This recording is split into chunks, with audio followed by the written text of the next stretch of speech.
Merci de votre présence. Je suis Christophe Voisin, donc responsable de l'ingénierie et du développement à l'ADT. Voilà, nous sommes trois. Je suis entouré aujourd'hui de Cécile Rougier, qui est en charge du pilotage de cette mission, aux côtés de Damien Saint-Pé. Voilà, je pense que je n'ai pas oublié les collègues de l'ADT. Je vous demanderai simplement, donc, comme je disais tout à l'heure, pour certains d'entre vous, de bien vouloir renommer votre profil pour qu'on sache qui vous êtes et à quelle, à quelle société ou organisme vous appartenez. Voilà, les micros sont coupés, c'est parfait. Donc, on va démarrer. Donc, par rapidement une présentation de ce qu'est l'ADT. Donc, l'agence d'attractivité et développement touristique qui était connu dans le passé sous le nom du CDT, Comité départemental du tourisme, c'est exactement la même chose, avec des missions complémentaires, notamment sur l'ingénierie et le développement. Historiquement, donc, les missions étaient plutôt basées sur le marketing et la communication. Hein, donc, on a un service marketing-communication et on développe fortement l'ingénierie et le développement, notamment donc, le travail avec des professionnels, qui est l'objet de la réunion d'aujourd'hui. Donc, 32 personnes au sein de l'agence et des plans d'action qui sont étroitement en fait, co-construits avec les offices de tourisme et les acteurs et syndicats professionnels. Voilà, donc nos missions en fait s'articulent autour de trois axes, hein, donc accompagner les territoires et les professionnels, renforcer l'attractivité touristique. Donc là, on parle notamment des filières et des acteurs des filières que l'on accompagne hein, en termes d'offres, et la promotion des destinations et des activités. Là, on parle de communication, notamment à destination de nos marchés émetteurs de tourisme. L'ensemble des actions que l'on mène sont répertoriées sur le site, notre site pro, hein, pro.tourisme64.com. Voilà, vous retrouvez l'ensemble des activités. Alors, il y a donc un virage hein, qui est en train d'être opéré aujourd'hui au sein de l'agence, avec un rééquilibrage des actions entre le domaine de la communication et le domaine de l'ingénierie du développement, avec un fort accent que les élus ont souhaité mettre cette année et pour les années à venir en direction de l'accompagnement des professionnels. Voilà, donc c'est une thématique que l'on travaille également en partenariat avec les offices et les consulaires. Hein, donc, les deux chambres de commerce sont présentes aujourd'hui avec nous. Voilà, l'idée, c'est de mettre en place des outils qui permettent en fait d'accompagner les professionnels du tourisme. Alors, parmi ces outils, aujourd'hui, nous avons notamment un observatoire. Un observatoire touristique. Cécile, si tu peux passer la diapo, s'il te plaît, merci. Qui aujourd'hui, en fait, fait des constats. Fait des constats en termes de fréquentation. Vous avez ici, par exemple, un exemple de rendu hein, de l'observatoire. Donc, la fréquentation, les nuitées consommées, le comparatif entre 2019 et 2020 hein, sur donc, toute l'année. Voilà, bon, on n'apprend pas grand-chose rétrospectivement, mais voilà, on voit bien en fait hein, les grands enseignements de l'année 2020. Donc là, on est effectivement sur du constat de fréquentation que l'on a quand même. Alors sur la fréquentation et sur les nuitées, ce sont des données que l'on peut sortir mensuellement. Ensuite, donc, nous avons également des données plus qualitatives sur la provenance des clients. Notamment donc, les principaux marchés émetteurs français hein, que vous avez en haut, et les principaux marchés émetteurs étrangers que vous avez sur la ligne du bas. Voilà, donc là encore, on est sur du constat, en fait, à partir de différentes sources de données hein, que l'on exploite et que l'on analyse au sein de l'observatoire. Des données également en termes d'offres. Donc, en termes de qualité de l'offre et en termes de performance de l'offre. Voilà. Donc, ce sont des données, Désolée, pour certaines, qui sont issues de l'INSEE, et donc que l'on a avec beaucoup de retard, hein, puisque les données que l'on a actuellement sont des données qui nous sont communiquées et qui datent de septembre 2020, voilà, et desquelles en fait échappe une grande partie de qualitatif en fait, hein. Voilà, donc là vous avez par exemple ici la qualité de l'offre avec donc les établissements classés, non classés, etc. en Béarn et en Pays Basque, et les taux d'occupation donc sur les deux destinations, voilà, Béarn et Pays Basque. Alors aujourd'hui, ce que l'on souhaite, c'est aller plus loin dans ces analyses-là, et notamment connaître des données qui nous échappent totalement aujourd'hui, à savoir donc l'état de la réservation à l'échelle de la destination, et le comportement de nos clients, notamment en termes de fréquence de temporalité de réservation. Voilà. Est-ce que les clients réservent à la dernière minute? Est-ce qu'ils réservent à 3 mois ou 6 mois? Voilà. Ce sont des données aujourd'hui que l'on n'a pas et que l'on souhaite approcher pour enrichir en fait notre connaissance du comportement de la clientèle. Alors tout ça, ça sert à quoi pour nous? Ça sert avant tout donc à orienter nos actions de communication en direction des marchés que l'on connaît, à cadencer nos actions de communication et à les réorienter en fonction donc des enseignements que l'on peut tirer de l'analyse de ces données. Alors, donc l'outil qui va vous être présenté va nous permettre à nous d'enrichir ces données-là, mais aussi, et c'est ça le plus important, va vous permettre à vous d'avoir également accès à ces données vous concernant. Donc l'idée, voilà, c'est d'aller plus loin en vous permettant à vous, en tant que professionnel, d'avoir des leviers d'action à l'échelle de vos établissements pour vos clientèles. Voilà. À savoir quels sont le comportement de qui sont mes clients, quels sont le comportement de mes clients, etc. Et comment, en fait, je reprends la main aussi sur la commercialisation. Voilà, c'est ce que va vous présenter, en fait, Jean Laherrère de RMD Technologies. Voilà, donc c'est un outil qui va servir globalement à la destination, mais qui va et surtout servir à chacune et chacun d'entre vous dans votre pilotage quotidien. Voilà, donc je ne vais pas en dire plus pour l'instant. Je vais laisser la parole au représentant, à Claude Romero, donc, qui est le représentant de l'UMI Béarn, voilà, qui va donc vous dire un petit mot sur la façon dont il a appréhendé la démarche, en sachant que c'est une démarche donc, que l'on a co-construite avec chacun des syndicats professionnels, hein, donc l'UMI Béarn et Soul d'un côté, l'UMI Pays Basque de l'autre. Donc je les remercie pour leur implication. Claude Romero, Martial Mazabro qui nous a beaucoup aidé également. Voilà, donc c'est quelque chose qu'on a co-construit et qu'on vous présente aujourd'hui. Claude. Ouais. Merci. Juste quelques secondes pour remercier en effet tous les participants à cette réunion. Remercier aussi Yves Larouture qui m'a permis d'intégrer ce groupe de travail qui est passionnant parce que c'est une matière et un domaine qui est sans fin, quoi. Dès qu'on commence à s'intéresser à ce sujet, enfin, pour ma part, je trouve ça hyper enrichissant. Donc, c'est un travail, comme tu l'as dit, collaboratif entre l'AADT et les deux unis Pays Basque et Béarn.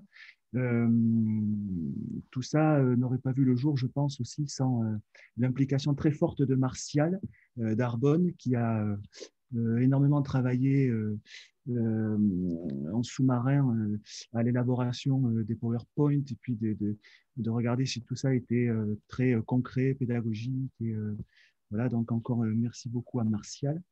Moi, je trouve ce sujet de revenu management très passionnant parce qu'on s'aperçoit que le client, dans son parcours de réservation, ben, le client change, son comportement change.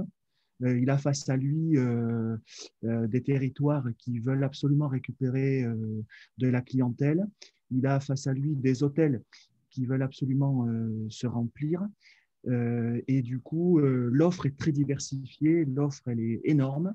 Ça, c'est le premier point. Le deuxième point, c'est nos amis, entre guillemets, Booking, par exemple, ou tout ce qui est OLTA, agence en ligne, qui tiennent notre clientèle. On s'aperçoit que l'algorithme de Booking, pour être bien positionné, n'est pas forcément le tarif. Ce n'est pas parce qu'on va proposer des tarifs bas qu'on va être mieux ranké, qu'on va forcément. C'est un travail à 360. Il n'y a pas qu'une action sur le prix. Elle y est, mais je pense que Jean confirmera, je ne sais pas, mais il n'y a pas que l'action sur le prix.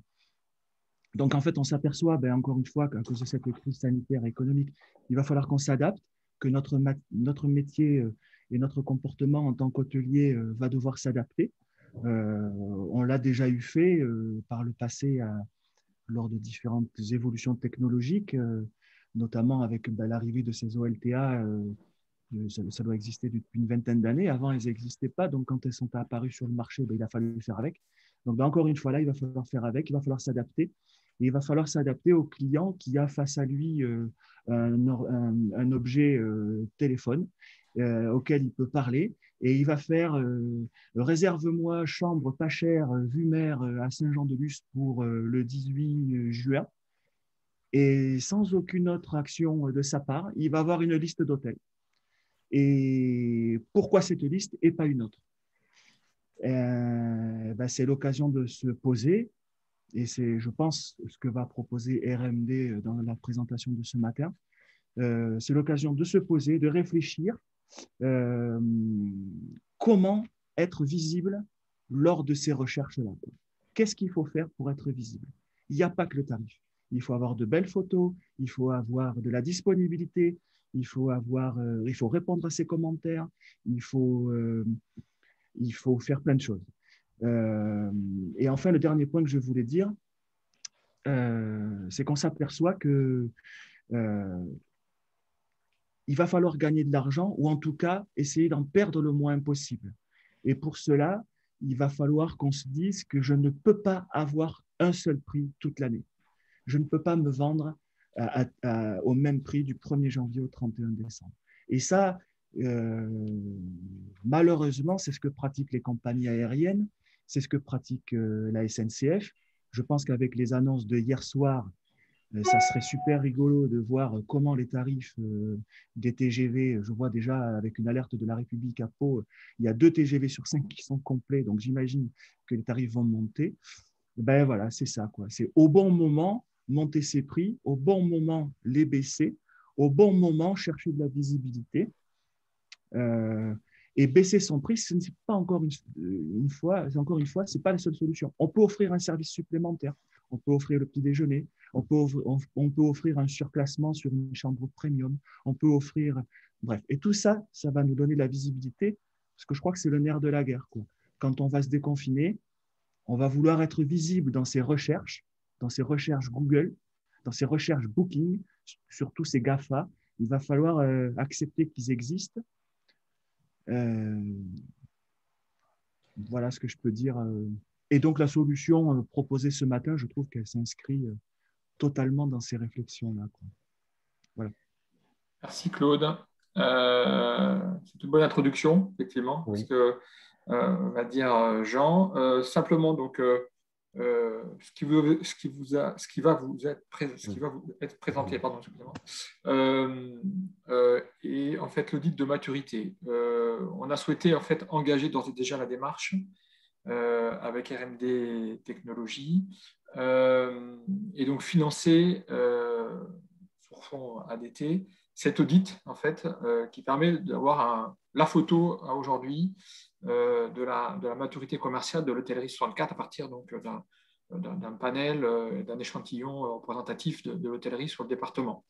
Voilà, donc c'est une photo de départ qui nous permet de dégager donc, des points et des axes d'amélioration sur certains sujets. Voilà. Donc je laisse la parole à Jean qui va vous développer tout ça. Merci beaucoup Christophe et merci beaucoup Claude. En préambule, ravi de tous vous découvrir. L'idée de cet audit est bien évidemment que vous en tirez aussi une substance personnelle pour vos propres entreprises, pour développer un regard acéré sur ce qui se passe sur le territoire. Et je trouve cette introduction extrêmement intéressante où on a un positionnement institutionnel au bénéfice du territoire. Et j'ai beaucoup aimé ce que vous avez dit, Christophe, vis-à-vis de la connaissance et surtout l'intervention de l'hôtelier, de Claude, hein, où en définitive, oui, il y a plein de questions à se poser, il y a beaucoup de connaissances et vraiment dans l'intérêt du business. Donc l'idée, c'est vraiment que vous soyez enrichis des connaissances de cet audit et espérons que cela vous incite à rentrer dans ce dispositif qui est vraiment à votre bénéfice. N'hésitez pas dans le chat à poser vos questions en préambule. Et il y a toute question est ouverte. Il y en a eu beaucoup à la présentation de lundi. N'hésitez pas et on fera des points intermédiaires posés permettant justement d'y répondre. L'idée, c'est que ça réponde à vos interrogations. Pour expliquer au niveau de la méthodologie.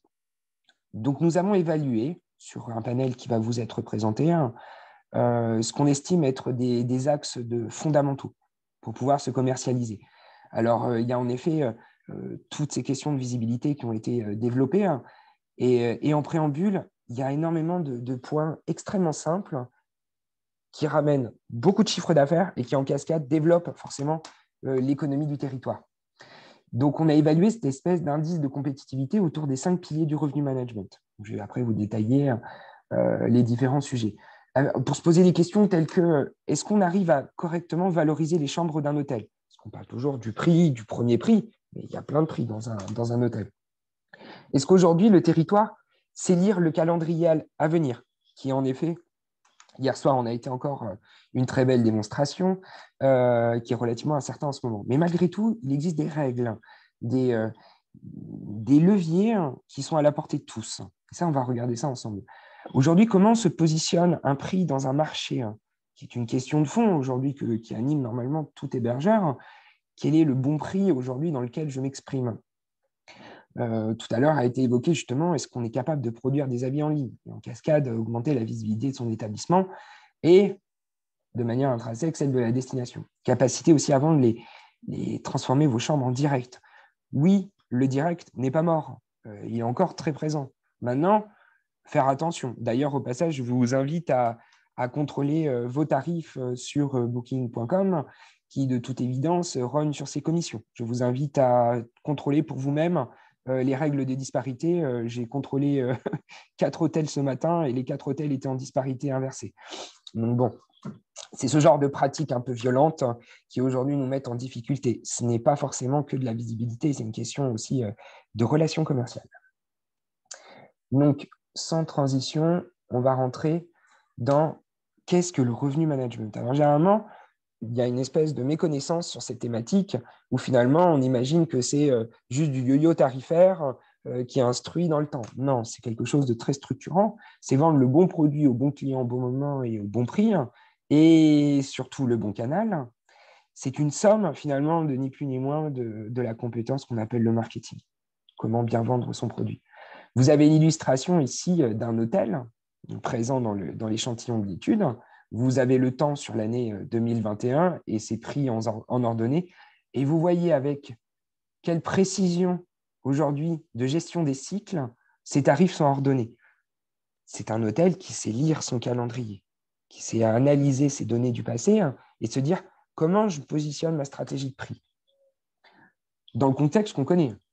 Et aujourd'hui, ces éléments-là, c'est là où se trouve beaucoup de la substance du chiffre d'affaires, pas que, je vais vous l'expliquer. Pensez à une chose, ne pas combattre le taux d'occupation de sa destination, c'est la meilleure des démarches. Aujourd'hui, cette compétence est liée à l'optimisation de la demande et pas à générer de l'offre à tout prix. On ne fera jamais venir des touristes dans vos territoires, dans des zones où ils ne viennent pas naturellement. Ce n'est pas possible. S'affronter sur le prix, ça n'a aucun espèce d'intérêt. Ce n'est pas ça qui fera déplacer un Parisien ou que sais-je dans vos établissements à je ne sais combien de kilomètres.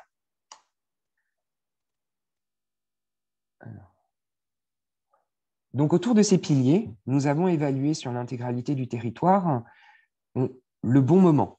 Donc, finalement, c'est ce que j'expliquais, la tarification dynamique sur les territoires. Donc là, vous allez pouvoir voir, en fonction des zones, comment se commercialisent les établissements et finalement, quels sont les axes de progression. Au niveau des bons prix, on va parler d'étanchéité des offres commerciales. Parce qu'autour d'un prix, 100 €, il y a toute une déclinaison de prix. Est-ce que je vends du non annuel non remboursable? Est-ce que je vends du flexible, petit déjeuner inclus? Ça, ce sont des leviers. Ça élargit la zone de chalandise et ça permet de significativement augmenter son chiffre d'affaires. On va beaucoup parler d'amplitude de prix. En gros, est-ce qu'on est sur des marchés agressifs ou des marchés très resserrés qui ne vont pas chercher toute la substance potentielle de ces cycles? On va parler du bon canal, parce que oui, il y a le référencement, oui, en effet, on ne peut pas lutter face à quelqu'un qui met autant de budget sur Google pour être visible, mais à minima, il faut quand même être au moins aligné en termes de qualité descriptive pour espérer transformer. Si on a un site internet sans moteur de réservation ou avec des contenus très légers, ça peut être compliqué de transformer. Ça, c'est des choses à la portée de tout hôtelier. Des photos et du descriptif, c'est du fondamental. Vous allez découvrir avec quelle précision chirurgicale, aujourd'hui, sur Booking, les descriptifs sont extrêmement mieux renseignés que sur l'hôtel en direct. Ça n'aide pas à transformer. On va parler d'équipement technologique. Parce que oui, aujourd'hui, évidemment, il y a des investissements, oui, c'est des charges, mais aujourd'hui, combien coûte la facture de commission de fin de mois? Ça, c'est très important de se dire combien je paye chaque fin de mois pour commercialiser mon hôtel. Est-ce qu'une partie de ce budget, finalement, qui m'est imposé, je ne peux pas le déplacer pour mieux m'équiper technologiquement pour espérer réduire justement cette voilure? Sachant qu'en définitive, ce qui anime tout chef d'entreprise est aussi une partie de la valorisation de son fonds de commerce. Quand 80% de mes clients sont de Booking, que vaut mon fonds de commerce? C'est une vraie question de fond. On parlera beaucoup aussi du bon produit. Donc, vous allez voir comment on peut mettre en place de la dégressivité pour vendre ces étages supplémentaires. Vous vendez des immeubles où il y a des chambres, il y a une surface commerciale. La chambre de base, standard, classique, ce n'est pas tout votre inventaire. Comment j'arrive à faire ces bons upsells? Ça, c'est des techniques importantes. Donc, ça, on va vous l'expliquer. Et bien sûr, comment c'est lisible. Et on terminera par le bon client sur des éléments de notoriété, de typologie de clientèle. Qu'est-ce qui vient dans vos établissements? Et vous allez voir que tout le monde n'est pas égaux en termes de mix de clientèle. Et ça, ce sera la bonne conclusion de fin, le rapport qualité-prix, qui est finalement un très bon indicateur du réservoir à valeur. Et je peux d'emblée vous le dire, avant de dérouler l'étude, vous avez tous un immense réservoir à valeur. Donc ça, c'est chouette. Vous avez des beaux hôtels, les clients perçoivent une très belle proposition de valeur. Aujourd'hui, je pense que l'agressivité de vos marchés n'en tire pas toute la substance. Le but de cette compétence, c'est de mettre en tension le produit à un prix, jusqu'à ce que le client dise « stop, c'est plus acceptable ». Pour qu'il y ait un autre cycle, qui est la qualité, pour remettre un niveau de qualité, pour régénérer un cycle de croissance. Et c'est comme ça qu'on amène de la croissance dans ces établissements.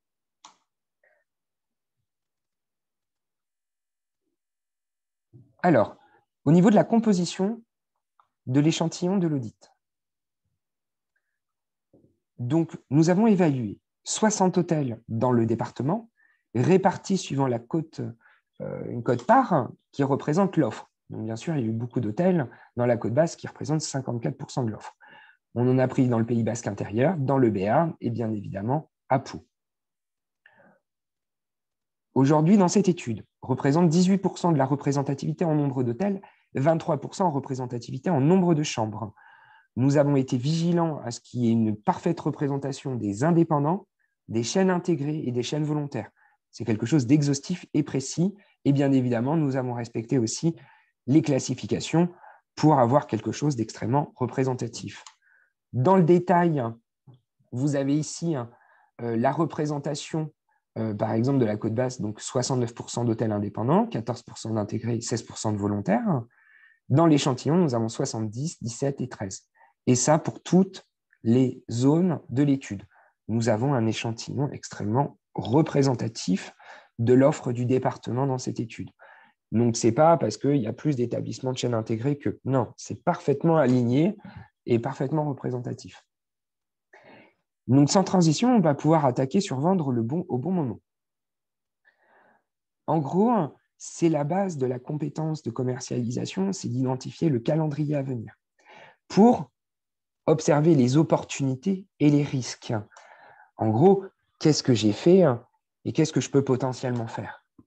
Ça sert à déterminer ce qu'on appelle une date dite contrainte, c'est-à-dire où je commence à arriver à 90-95% de taux d'occupation. Donc, ça veut dire que j'ai un pic de demande. Dans les zones rurales, et nous en avons plusieurs dans les dispositifs du RND en France, on a évalué qu'il y avait à peu près 40 dates contraintes dans l'année. 40 dates qu'en gros, on n'a pas le droit de louper parce que c'est elles qui vont être génératrices de chiffre d'affaires. Et dans des zones balnéaires, on peut monter à du 80 dates. Pour vous illustrer, un hôtel de 30 chambres qui fait évoluer de 20 €. Donc en gros, je fais 20% de taux d'occupation et d'un coup, je suis à 90% de taux d'occupation. 20 €. Ce que offre, demande, peut générer jusqu'à 600 € de chiffre d'affaires additionnel par jour. Sur 40 dates, ça représente 24 000 € de chiffre d'affaires additionnel. Ce n'est même pas du chiffre d'affaires additionnel, c'est de la marge. Parce que le taux d'occupation, il n'a pas changé. Et le taux d'occupation, c'est lui qui induit votre structure de charge. Donc, en gros, c'est vous donner une latitude à avoir plus de marge.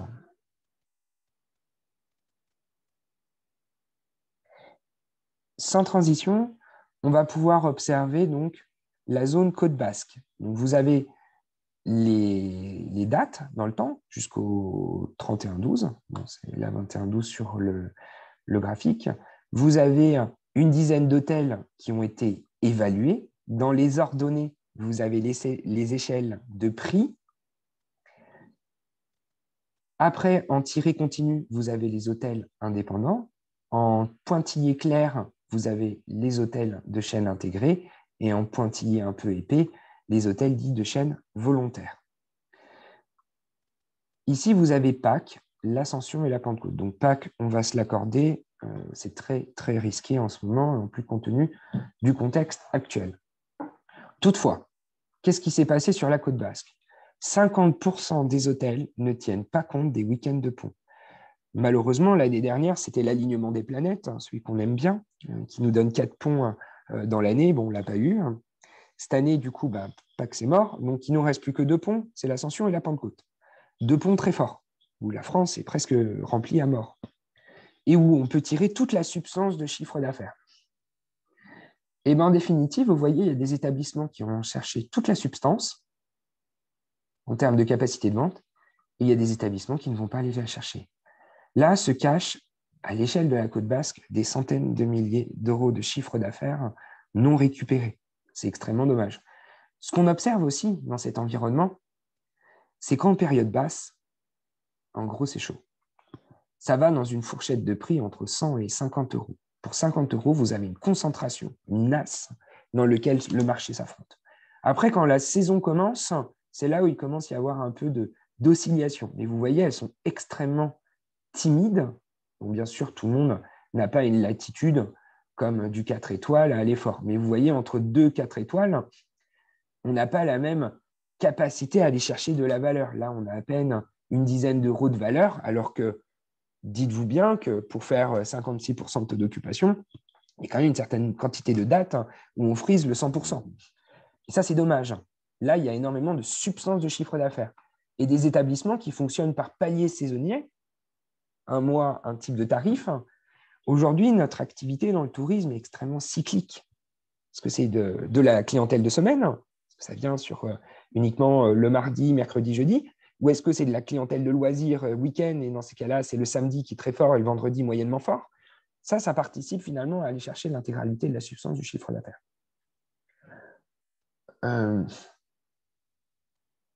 Sur la zone de Pau. Donc la zone de Pau, donc en définitive, bien évidemment, on est dans un environnement très business, donc du coup très très peu impacté par la clientèle loisir.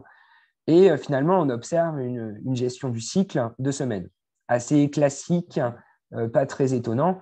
C'est vrai que c'est relativement flat, mais en définitive, c'est vrai que cette zone est très dépendante, à mon avis, de l'agenda événementiel qui aujourd'hui est un peu mort du contexte actuel.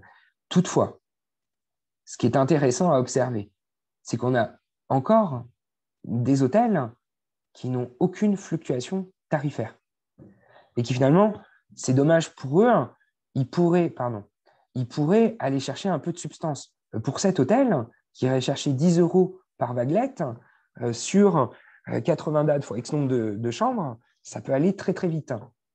Et en gros, ce qui est intéressant, et c'est ça qui conviendra dans cet univers, c'est de se dire, est-ce que vraiment il n'y a aucune amplitude de dates contraintes? Ça, je ne suis pas sûr.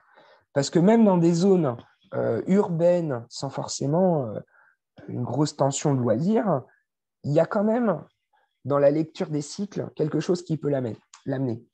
Je vais vous montrer après, dans l'outil que je vais vous présenter, comment vous allez pouvoir vous en faire une appréciation pour pouvoir vous aider finalement à optimiser votre business. J'enchaîne sur le Pays basque intérieur, où là, pour le coup, il n'y a pas de lecture de saisonnalité. Vous voyez, sur Pâques, il n'y avait rien dans ces machins, mais sur l'Ascension et la Pentecôte, il n'y a aucune valorisation économique. C'est très dommageable. Vous pouvez aller chercher des bons, c'est certain. Et ces bons participent, faites calcul de votre inventaire à tous, fois une augmentation raisonnable, d'aller chercher de la valeur. Ou mieux, ça c'est un vœu un peu pieux, vous pouvez vous passer aussi d'une distribution indirecte. Alors bien sûr, les années m'ont amené à la pratique.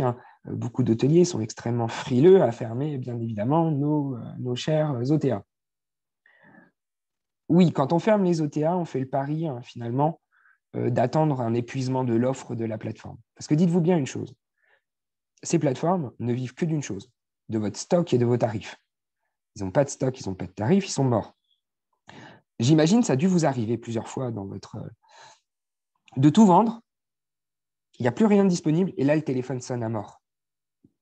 Ce que vous avez vécu, certainement, tous, en gros, l'idée, c'est de l'anticiper et d'avoir assez de confiance individuelle et j'espère collective, en fonction de votre mobilisation à tous, pour tenter ces paris-là. Je vous affirme qu'aujourd'hui, il est possible de vendre en direct sur des dates fortes, je vous l'affirme. Il faut le faire intelligemment, pas n'importe comment, mais c'est possible. Et pas laisser le open bar, en définitive, à des gens qui vont coûter beaucoup d'argent. Et là-dedans, on le voit, vous avez une énorme possibilité d'augmentation de votre chiffre d'affaires, en tout cas dans le Pays basque intérieur. C'est assez lisible. Je terminerai sur la zone du Béarn, où aujourd'hui, c'est exactement le même constat. C'est un tarif qui est, qu'on dit, flat, c'est-à-dire sans fluctuation tarifaire. Il y en a un qui fait un peu une vaguelette à un basse et haute saison, un qui est quelque chose d'un peu plus séquencé, mais aujourd'hui, il est certain que votre taux d'occupation, il n'est pas comme ça. C'est sûr. Vous avez une lecture de cycle. Vous avez vu ce que M. Voisin vous a présenté vis-à-vis du Fluvision Orange, qu'on observe partout en France. C'est comme ça. C'est un battement de cœur extrêmement précis.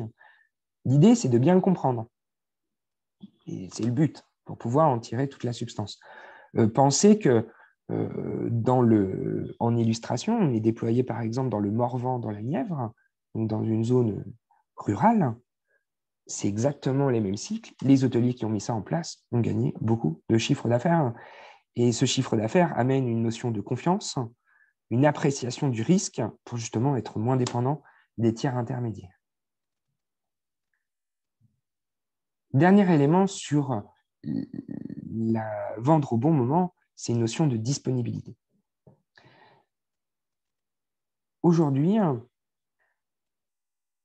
alors c'était fait bien sûr dans un contexte un peu plus particulier, nous avons aujourd'hui que 60% des établissements qui sont visibles à plus de 300 jours. C'est pas mal, hein, on a vu plus mauvais. Mais aujourd'hui, ça veut dire que vous avez 35 à 40% des établissements qui ne sont pas visibles un an à l'avance. Vous me direz, en ce moment, avec la Covid, et vu l'effet last minute, ce n'est pas extrêmement dérangeant. Toutefois, On nous a appris, et peut-être un jour la situation redeviendra normale, qu'il y a ce qu'on appelle les longs courriers. Donc il y a des gens pour qui c'est le voyage d'une vie de venir en France. Quand c'est le voyage d'une vie, généralement, vous n'y prenez pas à J-3. J'imagine, vous avez vous-même voyagé pour des éléments particuliers de votre vie. Généralement, vous l'anticipez. Il y a des gens, ils réservent 1 an à l'avance leur séjour. Mais vous n'êtes pas visible. Vous n'êtes pas en vente et vous n'attrapez pas cette clientèle-là. Et vous avez 62% des hôtels qui vont la chercher, elle, cette clientèle-là. Et aujourd'hui, il est là l'enjeu. Mais j'ai envie de dire, ça va plus loin parce que c'était même pas 180 jours.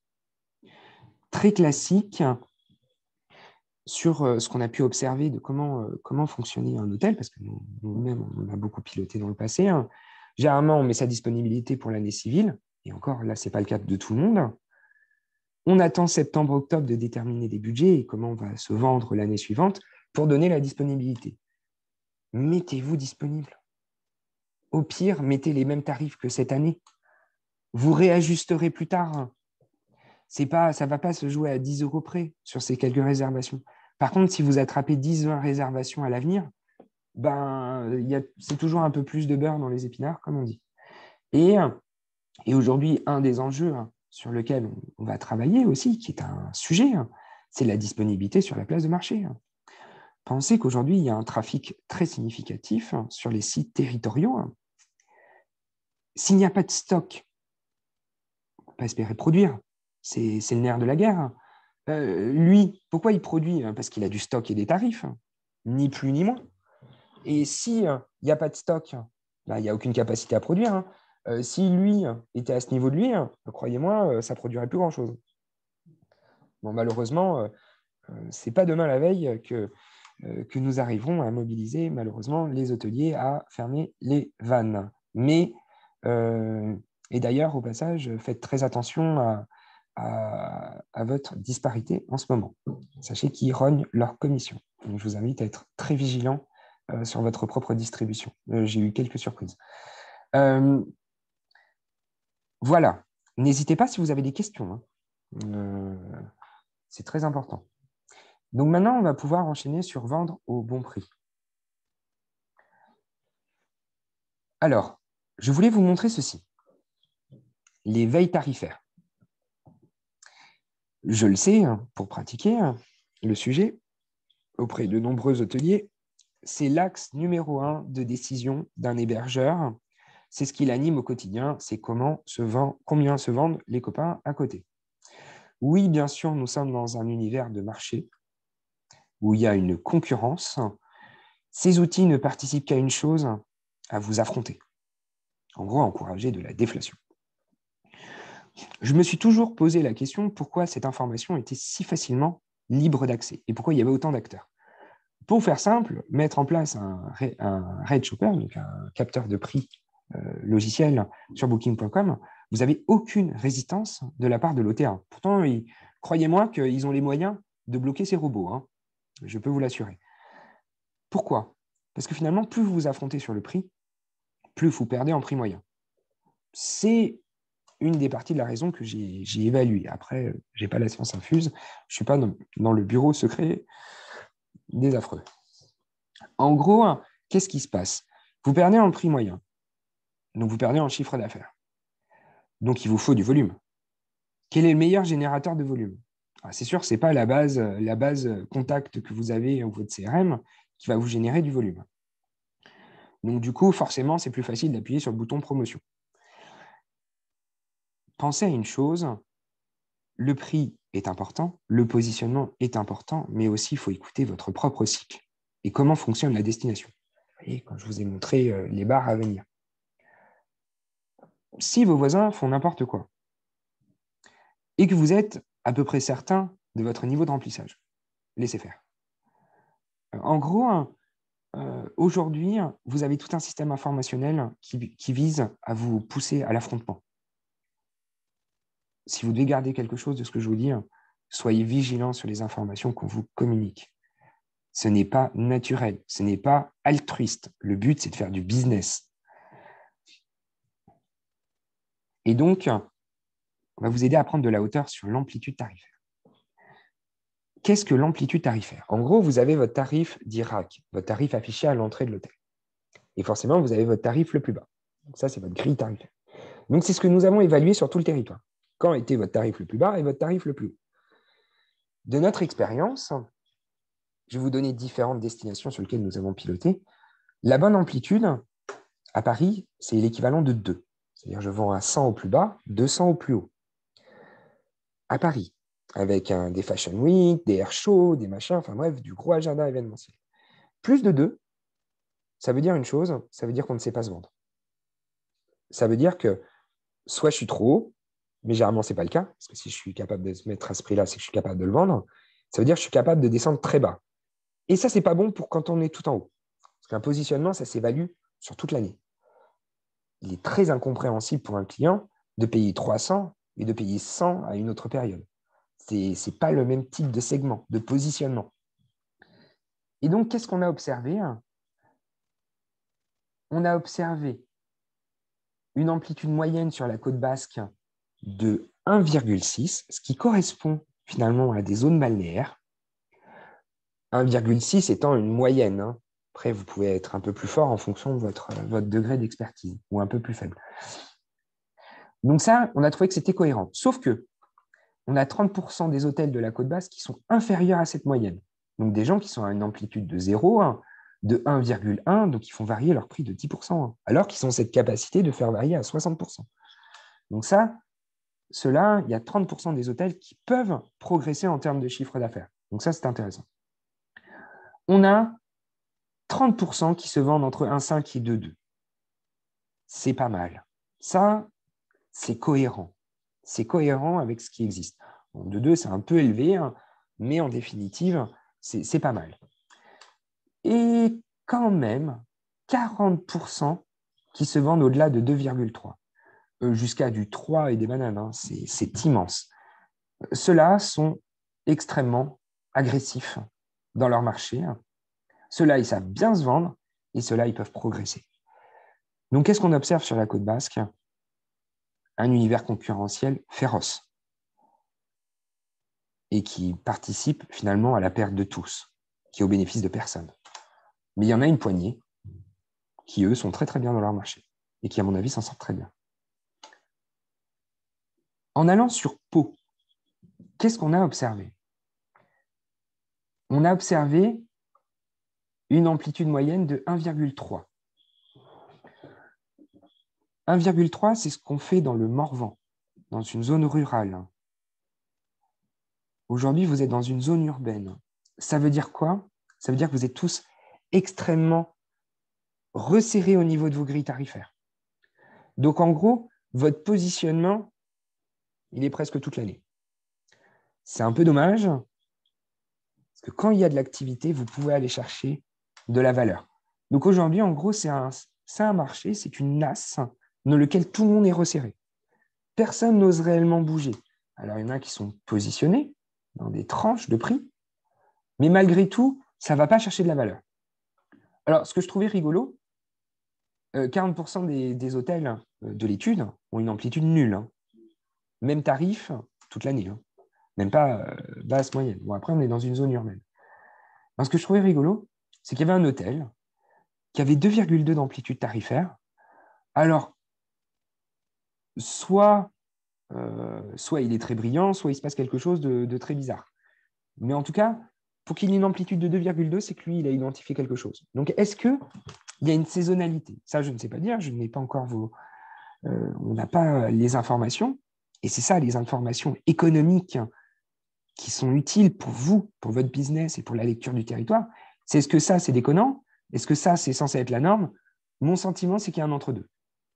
Il y a un entre-deux dans lequel tout le monde peut gagner. Après, il faut l'évaluer.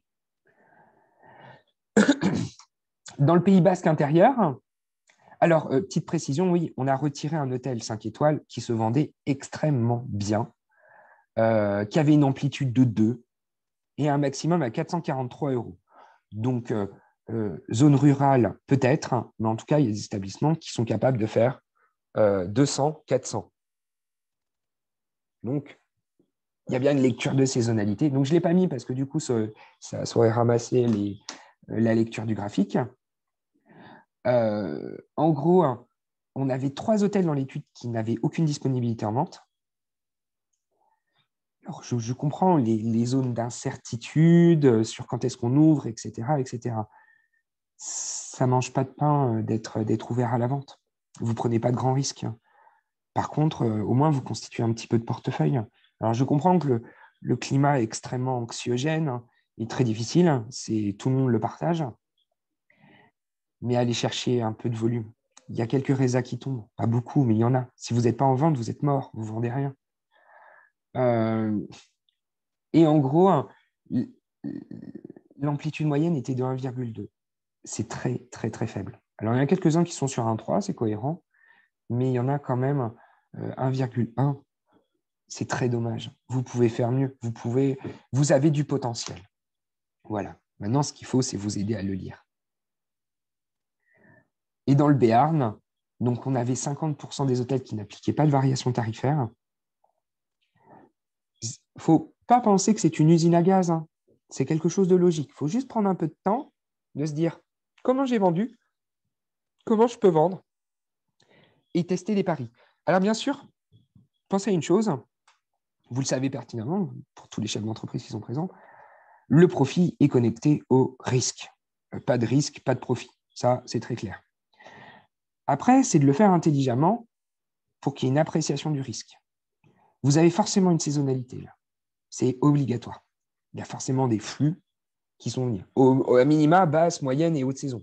Forcément. Il y a un peu de chiffre d'affaires. Alors après, il existe aussi des hôtels-restaurants où le cœur de business, c'est un restaurant. J'en ai connu beaucoup. Moi, j'ai vu une hôtelière qui avait un très gros restaurant et qui n'avait que 7 chambres. 7 chambres repositionnées qui a gagné 15 000 € de chiffre d'affaires.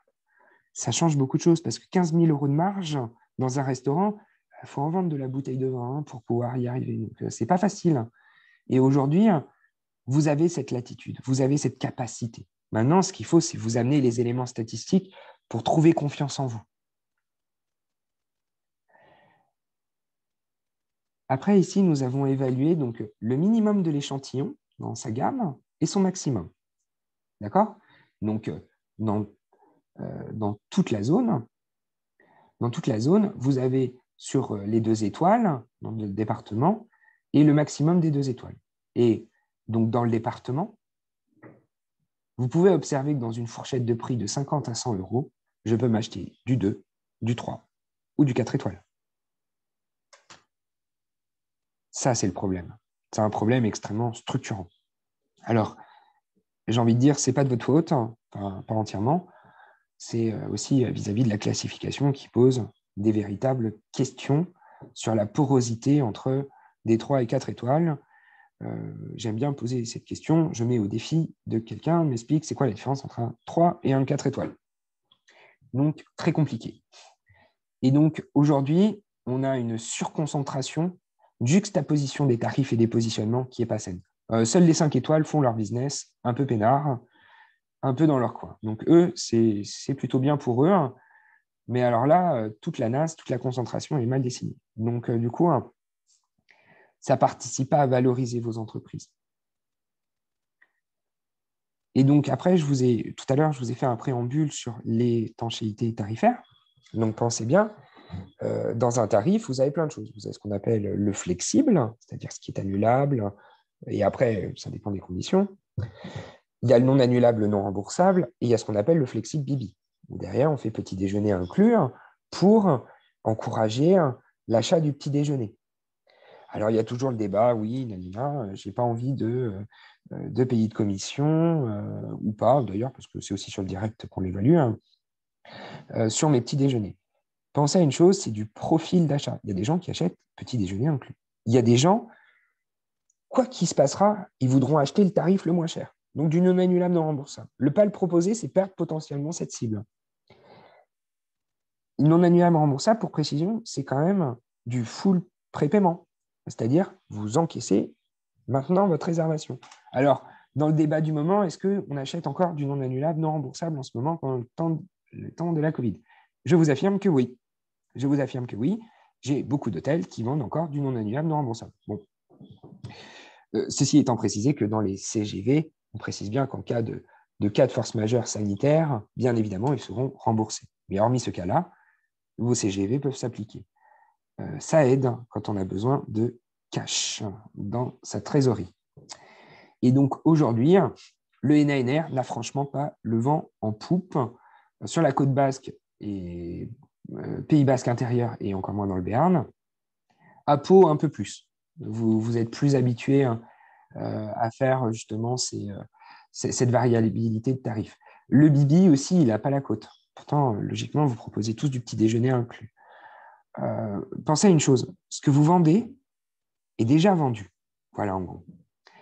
Le client qui n'a pas acheté le petit déjeuner inclus, sur place, en fonction de comment est fait votre salle de restaurant, etc., il peut se dire aussi, je ne le prendrai pas.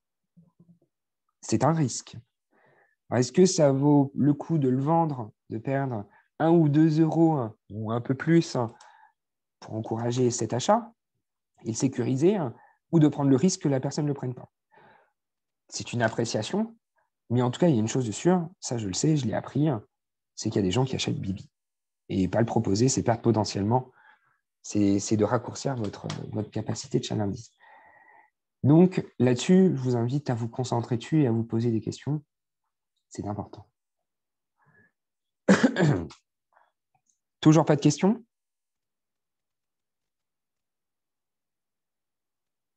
Bon, ça a l'air d'être bon. Vendre sur le bon canal. Donc, ce qu'on pense, c'est qu'aujourd'hui, pour qu'un... Merci beaucoup. Merci de votre retour. Pour vendre correctement son établissement sur le bon canal, alors, cet exercice que je vous présente actuellement, je l'ai fait sur 750 hôtels en France. Je commence à avoir un peu l'habitude. 80% des informations qu'on trouve le sont sur booking.com. C'est extrêmement dommageable. Et aujourd'hui, tous vos canaux de distribution doivent être à ISO d'information. Non, votre direct doit être encore mieux renseigné que chez les hôtels. Et bien évidemment, c'est disposer d'outils numériques. Donc on en parlera après. Sachez qu'aujourd'hui, l'agence départementale vous propose de l'outillage. Ils ont aujourd'hui des éléments négociés qui peuvent vous amener un support d'outils de premier niveau. À minima, il faut en avoir un. Bon, le plus mieux étant d'avoir des outils très complets, très métiers, mais bien sûr, il y a des notions, des contraintes. Mais ne pas en avoir aujourd'hui, c'est juste en 2021, c'est juste pas possible. C'est pas possible. C'est donner les clés du camion. Et il est là le danger. Donc, sur l'analyse du coût du département. Donc, nous avons quand même 15% des hôtels en 2021 qui ne sont pas réservables en ligne. L'idée n'étant pas de faire une critique, l'idée, c'est de trouver des axes d'amélioration. Ceux-là, ils ne se donnent aucune chance d'avoir une transformation. Oui, les gens continuent à réserver au téléphone, bien évidemment. Mais ça, c'est ça qui fait le succès des OTA. C'est que tout le monde n'est pas encore pleinement équipé. Ça c'est pas bon. Je le répète, et après, je vous invite à prendre contact avec l'agence départementale. Ils peuvent vous aider, ils peuvent vous accompagner pour justement vous doter d'outils plutôt efficients. Aujourd'hui, nous avons 7% des hôtels qui ont ce qu'on appelle un Booking Engine, donc c'est un moteur de réservation, ça permet de pouvoir cliquer dedans et de réserver, dit léger. Aujourd'hui, bien sûr, la moyenne du chiffre d'affaires est très variable. C'est une moyenne, 300 000 euros de chiffre d'affaires. C'est sûr qu'il y en a qui font moins, il y en a qui font beaucoup plus. Aujourd'hui, il vous faut un taux d'équipement très fort. Investissez dans des bons outils. Je l'ai vu, je l'ai vécu. Entre le petit outil et la Rolls-Royce, la transformation en direct, ce n'est pas la même. Et chaque réservation où je m'économise 15 à 17% de commission, c'est énorme. Ça participe à beaucoup de choses. Donc pour nous, aujourd'hui, dans le département, 22% des hôtels ne disposent pas des outils nécessaires à une distribution efficace. 18% des hôtels n'ont que 2 distributeurs. Aujourd'hui, il existe autre chose que Booking.com et Expedia. Je vous le dis. Alors, attention, parce que dans la distribution, il y a des choses extrêmement obscures et qui aujourd'hui échappent totalement au contrôle de tout le monde. Ne mettez pas vos œufs dans le même panier. Quand on est bien doté d'outils technologiques, je donne l'exemple Avelpro, il vous donne toute une liste de distributeurs potentiels. Alors attention, pas faire n'importe quoi non plus. Mais il y a des distributeurs qui peuvent vous intéresser sur des marchés particuliers, des tours opérateurs et autres. Alors, il faut faire attention, comment sont faits les contrats, etc. Il faut être vigilant. Mais ne pas mettre ses œufs dans le même panier. C'est vraiment la recommandation. Et après, on avait 60% des hôtels qui maîtrisaient, qui avaient la plupart des équipements technologiques dits de base. Maintenant, au niveau du descriptif des hôtels. Donc là, vous avez l'illustration d'un hôtel sur le territoire. Voilà les informations que j'ai trouvées sur son site. Donc, une photo, c'est la chambre standard, elle est climatisée, équipée d'une salle de bain avec douche au baignoire, WC et télévision. Une photo. Le même hôtel distribué sur Booking.com. Donc, j'ai toutes les photos, salle de bain, machin, tout ça, la surface, le lit double et l'intégralité des amenities, donc des éléments de service qui sont présents. Ça vs ça. Le même hôtel, hein, c'est comment se tirer une balle dans le pied direct. À minima, ça égale ça, à minima. Voire même ça, c'est plus mieux que ça, normalement. Et donc, si on fait un peu la synthèse de ces descriptifs, dans lesquels je vais rentrer dans le détail après, ça a donné une évaluation, une note sur 10. Qu'est-ce qui se passe? On n'a que 15% des hôtels qui ont une note supérieure à 6 sur 10. 56% des hôtels ont une note inférieure à 5 sur 10. Donc, je vais vous montrer concrètement quelle typologie de critères on prend. Donc, notez-les bien pour vous, pour regarder sur vos sites en direct, sur votre propre distribution. Donc, on a évalué 3 canaux de distribution, que sont Booking, le direct et la place de marché. Donc, sans surprise, sur l'accessibilité, c'est le critère le mieux maîtrisé. Ça fait 15 ans qu'on le répète. Oui, en effet, il faut savoir pouvoir trouver l'hôtel. Donc, en gros, une Google Maps ou bref, des coordonnées, etc. Ça, c'est des informations assez faciles. Les horaires du petit déjeuner. Alors, sachez-le, je ne sais pas pourquoi d'ailleurs, mais à force de le répéter, j'ai peur que Booking le fasse un jour. Ça fait 4 ans que j'observe ça. Les horaires du petit déjeuner ne sont pas présents sur Booking.com. Donc, c'est extrêmement intéressant. Pourtant, je trouve que c'est une information extrêmement pertinente dans le processus d'achat. Mais il n'y a que 40% des hôtels qui donnent cette information en direct. Donc, ça veut dire 60% des hôtels du département ne disent pas quand est-ce qu'on peut prendre son petit déjeuner sur leur site, dans leur établissement. C'est dommage, c'est une information qui est quand même assez importante. Au niveau du prix du petit déjeuner, je trouve plus facilement cette information en plus grande quantité sur Booking.com que sur le direct. Donc, du coup, petit problème. Qualité de salle de bain, ça fait plaisir. C'est le premier territoire où je vois ce critère un peu mieux sur le direct que sur Booking.com. Donc, ça, c'est bien. Mais il y a quand même 17% des hôtels qui ne mettent pas l'information. Et après, sur taille de chambre, taille de lit et la vue globale de l'hôtel, c'est Booking.com qui a le meilleur taux de renseignement de ce critère. Alors, parce que, en gros, j'ai une information, je ne l'ai pas. C'est quelque chose d'assez binaire, oui, non. Mais après, sur les critères que sont salle de bain, taille de chambre, taille de lit et vue de la chambre, c'est un peu plus pondéré. C'est-à-dire, en gros, est-ce que je n'ai pas l'information? Est-ce que c'est écrit? Est-ce que je le vois? Est-ce que c'est écrit et je le vois? Un peu le plus mieux en mauvais français. Et 42% des hôtels sont vraiment à l'échelle de je mets un descriptif et je le vois. 20% qui mettent le visuel, 9% qui mettent le descriptif, et il y en a quand même un peu moins de 32% qui, en définitive, ne mettent pas du tout cette information. Je ne sais pas ce que j'achète au niveau de la taille de ma chambre. Je ne sais pas ce que j'achète au niveau de mon lit, surtout au moment du sommeil. Idem, je ne sais pas ce que j'achète en termes de salle de bain. Quand c'est comme ça, alors non seulement c'est dur de vendre, au global, mais alors vendre en direct, c'est encore plus compliqué. Donc, je vous invite à être très vigilant sur ces critères et sur plein d'autres d'ailleurs. Voilà un exemple de ce qu'on trouve.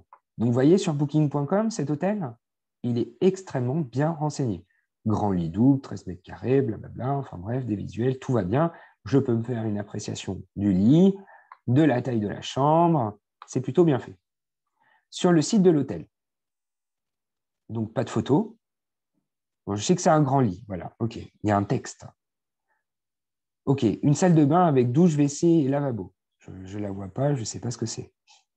Bref, en gros, je ne sais pas trop ce que j'achète. Je ne sais pas vous, hein, entre ça et ça, je me sens plus rassuré ici, personnellement. Et c'est bien malheureusement. Et sur la place de marché, alors là, rien du tout. Aucun visuel, aucun descriptif. Sait-on jamais qu'il y ait des opérations commerciales et que ça puisse transformer et atterrir directement chez vous? C'est quand même un peu dommage de ne pas bien renseigner le sujet. Oui, c'est du travail, c'est vrai, c'est du boulot. Oui, il faut prendre un peu de temps pour se poser ces questions, faire de l'ergonomie. C'est vrai que c'est chronophage. Vous gérez des établissements, les opérations courantes de votre hôtel, le back-office, la comptabilité, absolument tout. J'entends, comme tout chef d'entreprise, mais ne lésinez pas sur cet aspect qui est important et qui change beaucoup d'un point de vue performance économique. Versus un autre hôtel où, sur le site de l'hôtel, j'ai des visuels, j'ai des descriptifs, c'est précis, comme sur booking.com, et la place de marché est bien renseignée avec des descriptifs et des visuels. Cet hôtelier se donne beaucoup plus de chances de transformer ses ventes et de les transformer surtout en direct.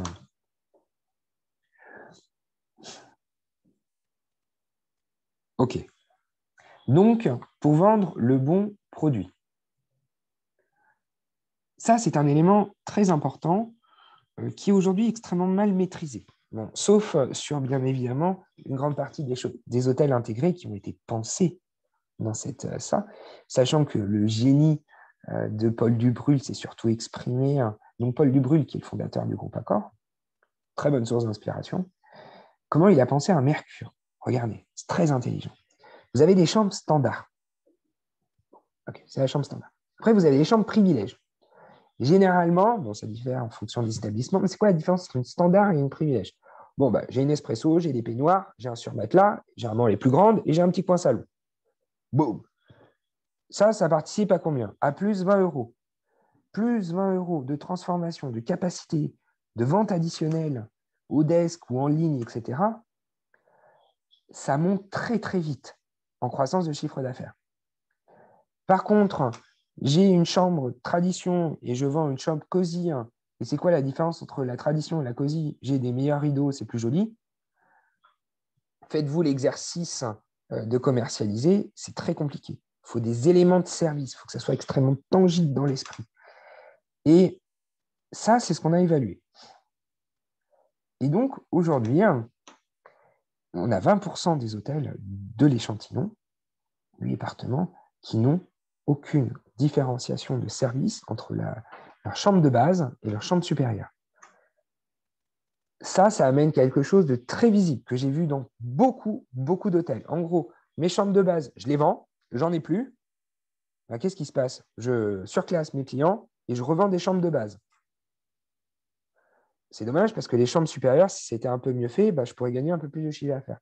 Pensez à cette image. Si vous devez retenir quelque chose de tout ce que je vous dis, je me suis toujours dit qu'un immeuble, c'était un linéaire de supermarché. Quand vous allez faire vos courses, vous avez votre rayon du riz, par exemple.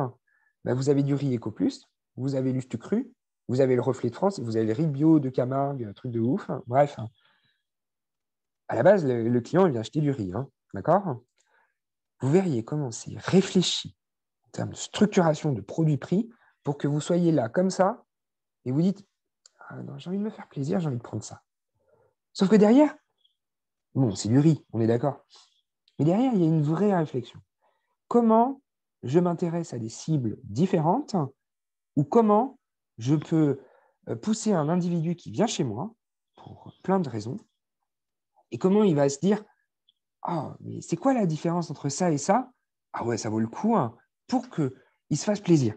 ce pont intellectuel, il est compliqué et simple à la fois. Parce que bien sûr, pour beaucoup, il y a des contraintes architecturales dans vos bâtiments. Faire preuve d'un peu de créativité, des fois, une espresso, c'est un coût, ça ne suffit pas, mais il faut vraiment réfléchir. Ça peut jouer sur la taille du lit, sur plein de choses. Et je vais vous donner un exemple. Entre quelqu'un qui a une chambre standard et une chambre tradition, qui propose 19 mètres carrés, une vue à l'entrée de l'hôtel. La tradition, elle est plus grande, j'ai une terrasse, une baignoire et une clé électronique. Bon, l'autre, a priori, c'est une clé normale. Bref. C'est assez perceptible, la différence de valeur entre les deux. Je ne sais pas ce que vous en ressentez. C'est perceptible. Cet hôtelier, il le valorise 20 € de plus. Ah oui, la terrasse a coûté de l'argent, of course. Mais 20 € de prix moyen cherché sur X nombre de catégories, sur X nombre de chambres dans ces catégories, en gros, ce n'est pas le positionnement de base du comparateur de prix qui a fait la magie du prix moyen. Il est là. Et ça, je peux vous assurer que c'est un immense levier d'augmentation de chiffre d'affaires simple et très efficace. Versus l'hôtel entre la standard et la privilège, 22 mètres carrés, l'autre, elle fait 28 mètres carrés, j'ai une douche à l'italienne. Vous me direz, ça les vaut peut-être. Un élément de discours ou deux, c'est léger. Moi, je me mets toujours à la place de l'agent de résa qui est au téléphone et comment je vais vendre ma catégorie supérieure. Un argumentaire d'un ou deux amenities, sauf ce qui sort de ce giron, c'est la notion des vues. Bien sûr, vous avez une vue exceptionnelle, genre plein océan ou vue sur les montagnes ou sur un mont avec de la neige.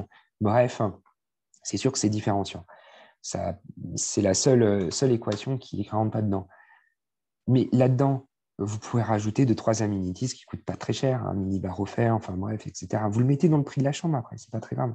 Et pensez, il y a une chose, le design n'est pas un élément de proposition de valeur. Le design, c'est quelque chose de propre.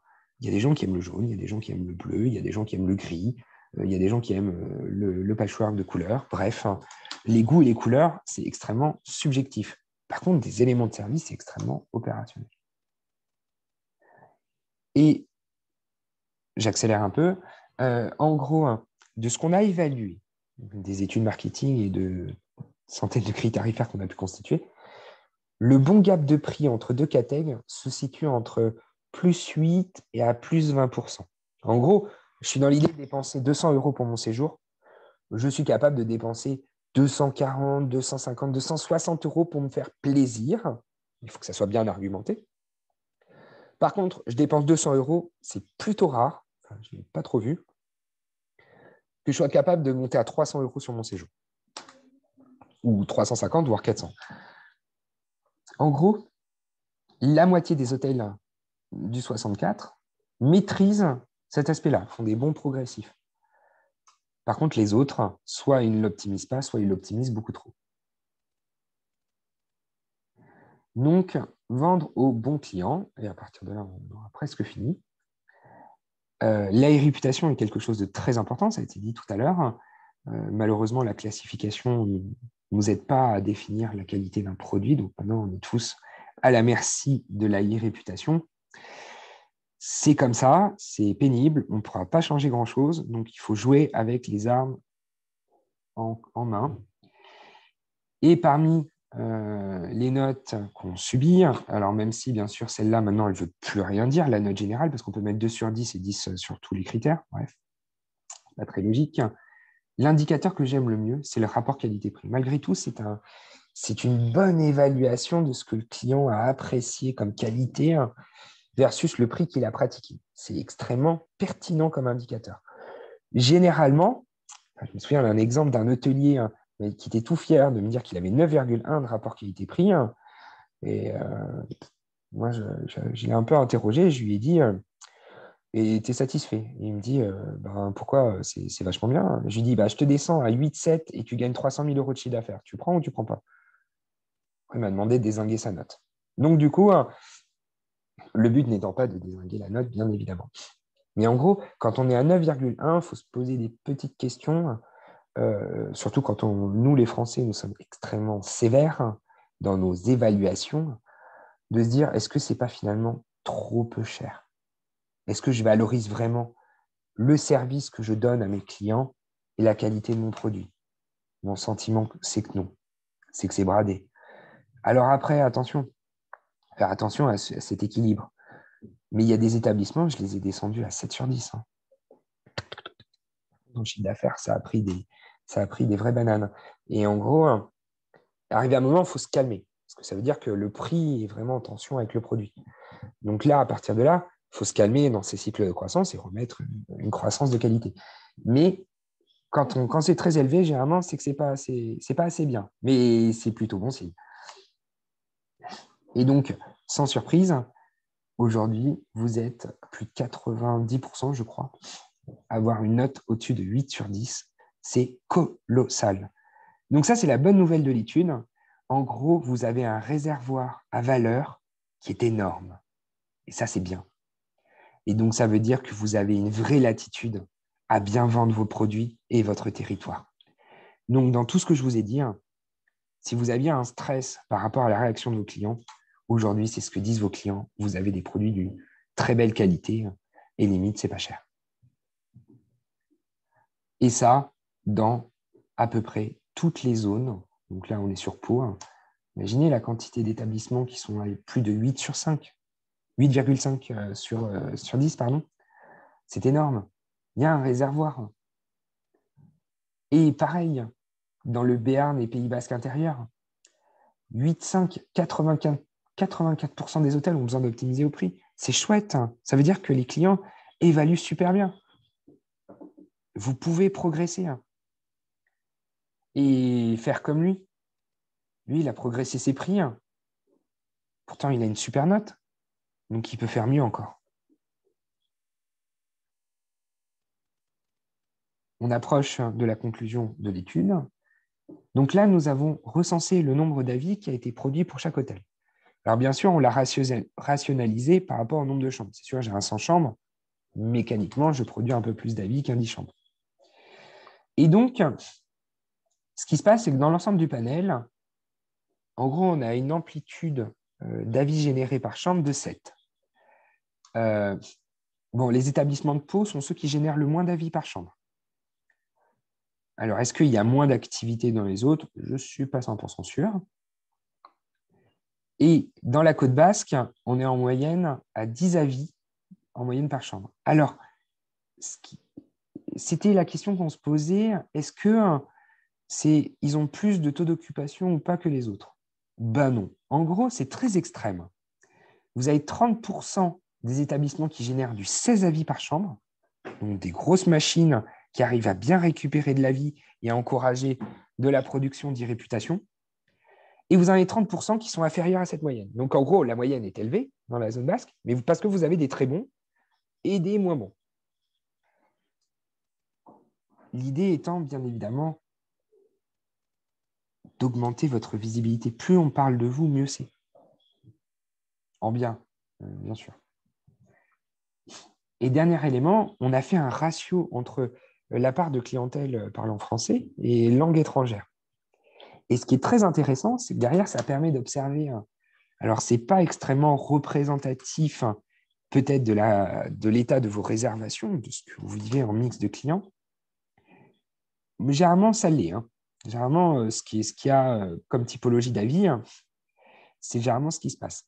Ce qui est très intéressant, c'est que sur les moyennes, on pourrait se dire que ma Côte Basque et Pau, plutôt équilibré, mais globalement, c'est plutôt aligné, autour de 20-22%. Ce qui est très rigolo, c'est de dire qu'il y a des établissements qui ont 40, et dans le Pays Basque intérieur, jusqu'à 50% d'avis étrangers, quand d'autres en ont 5%. Donc, en gros, il y a énormément de différentiels. En gros, tout le monde ne sait pas récupérer de l'étranger et des avis en ligne, sur des avis en ligne. Pensez bien que vous êtes anglais ou allemand. Vous êtes plutôt rassuré de voir des commentaires en allemand avant de réserver. Ça vous rassure. C'est quelque chose de très bête.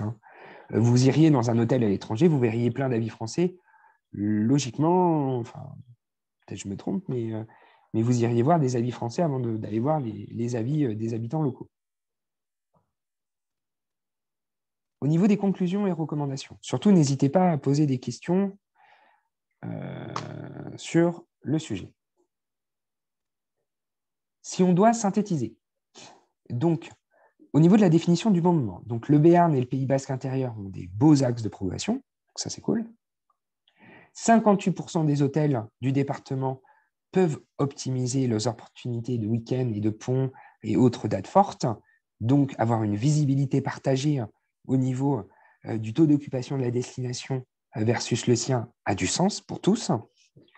Bon prix, finalement, on est dans un marché extrêmement agressif, d'où la nécessité d'avoir un peu cette observation pour se dire finalement, est-ce que les KPI, est-ce que les indicateurs clés sont bons parce que, comme l'a dit M. Voisin de l'ADT, aujourd'hui, les dernières données dont il dispose par l'INSEE datent de octobre 2020. Déjà en mars. Bon, la plupart d'entre vous sont fermés, vous me direz. Mais aujourd'hui, il y a un décalage d'informations qui ne vous amène pas à une prise de hauteur économique permettant de changer le braquet et de rendre ça moins agressif. Le bon canal, donc, vous êtes un certain nombre à avoir beaucoup de travail à faire pour renforcer votre site en direct. Bon produit, donc là, ce n'est pas très étonnant, c'est quelque chose de pas très maîtrisé, c'est pouvoir bien valoriser vos catégories supérieures. Donc ça, c'est des axes sur lesquels on va travailler pour vous aider justement à bien tirer toute la substance du chiffre d'affaires. Et la bonne nouvelle sur laquelle on finira, 91% des hôtels sont bien évalués en rapport qualité-prix, ce qui est extrêmement positif. Au niveau de nos recommandations, donc là, après, je vais vous parler de notre plateforme et après, on va vous parler du programme. CLRMS va vous permettre justement de visualiser les performances à venir et de vous aider à agréger. Alors, pour répondre à votre question, la place de marché est aujourd'hui un appareillage technologique qui est mis à disposition par les organisations institutionnelles du tourisme pour pouvoir commercialiser vos établissements sur leur site. En gros, je vous invite à aller auprès de votre office du tourisme ou sur le site de l'agence départementale, de faire un processus de réservation, et c'est la technologie dedans qui donne cette visibilité. Et généralement, vous avez tous des accès, ou en tout cas, il faut les demander, pour pouvoir mettre à jour ces informations. Est-ce que j'ai répondu à votre question? Merci, madame.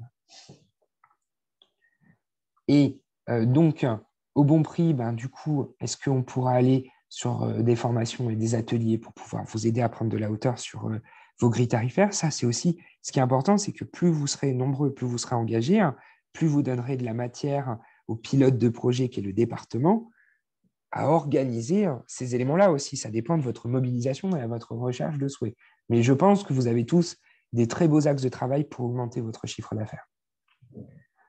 Le bon canal, ce qui va être intéressant, et je vais vous le présenter, c'est que vous allez pouvoir prendre de la hauteur sur votre distribution indirecte. Je vais y aller. Bon produit, donc là, il y a un gros travail sur l'accompagnement pour vous aider à prendre de la hauteur justement sur comment construire vos produits. Et bon client, au fur et à mesure des analyses, comme expliquait M. Voisin, sur les tendances de flux, c'est pouvoir vous faire progresser en connaissance et savoir où aller chercher vos clients. Au niveau de l'outillage, donc, après, il y aura attendez, est-ce que j'ai oublié quelque chose? Non.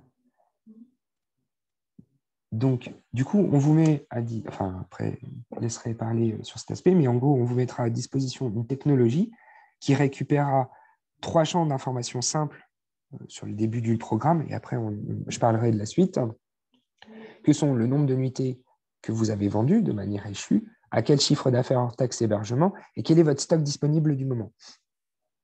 3 champs extrêmement simples, sur une base historique de presque 3 ans, permettant, et aussi en cours, sur un détail journalier, mais là, du coup, dans ce tableau de bord, de vous poser des questions sur ce que vous savez déjà de vous-même, mais surtout, qu'est-ce qu'a fait votre environnement proche, votre compétition?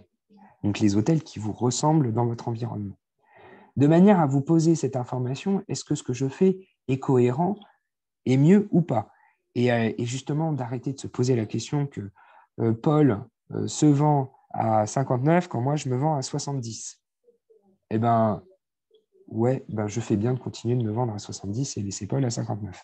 Sachant que Paul étant l'agrégat de minimum 5 hôtels.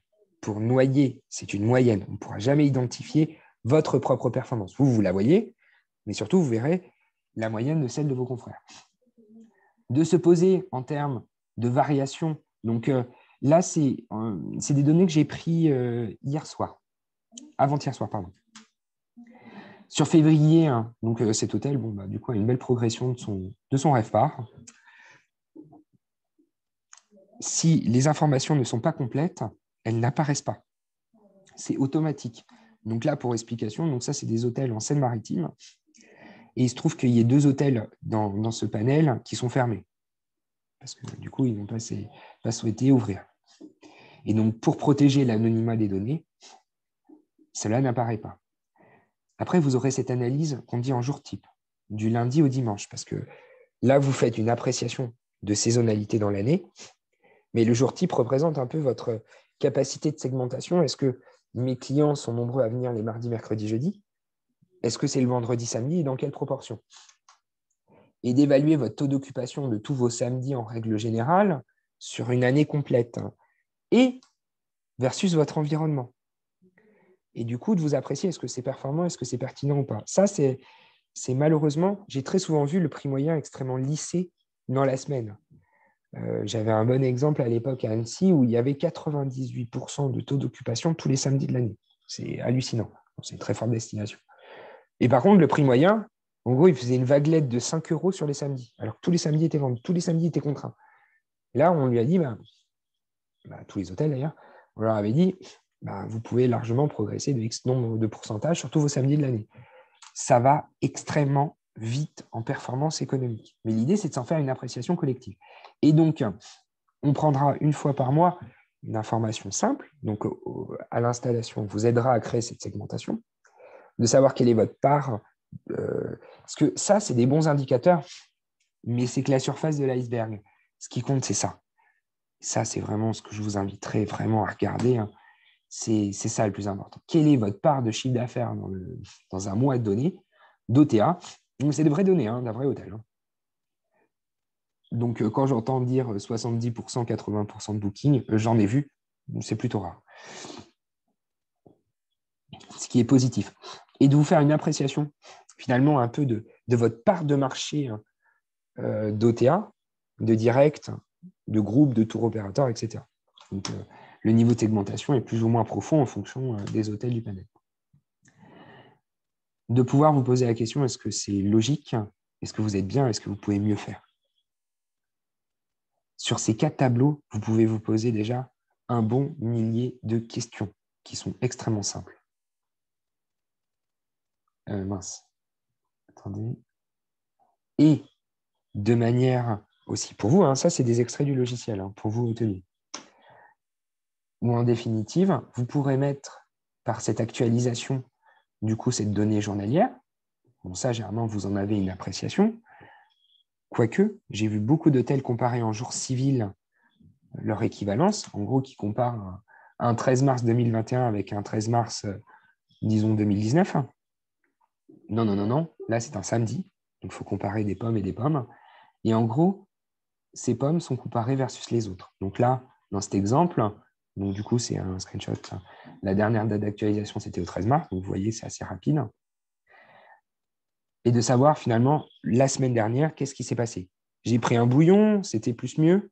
Dans quelle mesure? Donc, moi, je le sais. Mais par rapport à mon environnement, est-ce que c'était mieux par rapport aux autres? Et donc, ça, c'est bien parce que ça vous permet de prendre vraiment une instantanéité de l'information et de vous dire, et pas d'attendre donc 4 mois après, vous dire le gros global taux d'occupation du mois, finalement, qu'est-ce que ça a donné en taux d'occupation et en prix moyen? Non, là, c'est très chirurgical. Et le but, c'est que ça soit des informations opérationnelles. Et le mieux du mieux, c'est l'avenir. Alors, ce n'est pas Madame Myrma. Alors, en plus, en ce moment, c'est un peu compliqué. La base de l'exercice, c'est de dire qu'est-ce que j'ai fait dans le passé et comment je vais le faire dans l'avenir. Nous, on a un système dit de date équivalence pour faire cet exercice. Bon, généralement, la plupart des hôtels s'en font une appréciation. Ce qui est plutôt rare, c'est d'avoir l'appréciation collective à venir et de se dire, voilà, samedi 31 juillet, qui est une date contrainte, je fais 70 € de prix moyen, alors que là, il fait 69 en ce moment. Bon, après, lui, il a pas mal progressé en PM depuis. Qu'a fait mon environnement et est-ce que je ne vais pas faire mieux? Et là, pas vous dire, je suis à 70, les autres sont à 64. Non, on va tous faire 100% de taux d'occupation. Potentiellement, ce n'est pas Madame Irma, je le répète, mais c'est une base de décision pour pouvoir gérer ces cycles que je vous décrivais. Ça va vous aider justement à la lecture du cycle.